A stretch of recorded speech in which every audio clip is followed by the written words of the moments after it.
Fafana tsy midika manao zay tia natao. Tsy ahitan'izany ko anaty religion.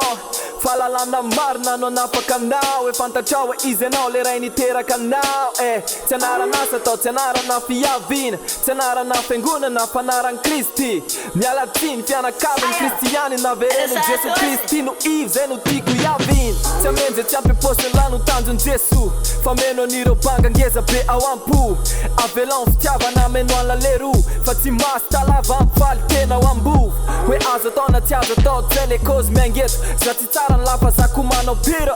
Fa mampiaiky iny fanany la hoe mipridanizy. De ny rano Kristy no fakamana ronazy real. I still trust God, dangerous Jesus, dangerous people.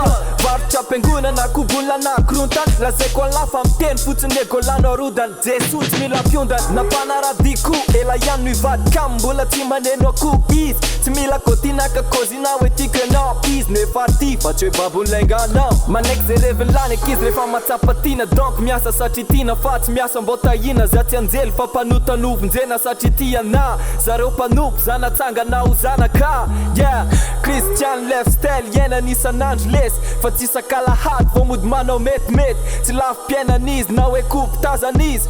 Ivy piainan'izy alenteo in your head. Tsy takany naseo Jesu lesy tsy vavy toetra tsy am'sandry. Fa fitiavana no anehony neriny.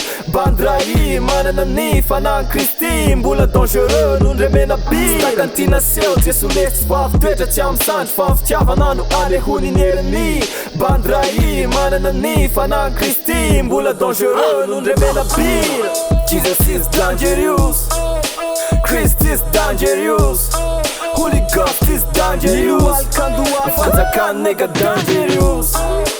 Jesus is dangerous, Christ is dangerous, Holy Ghost is dangerous. Fanzakan nigga dangerous.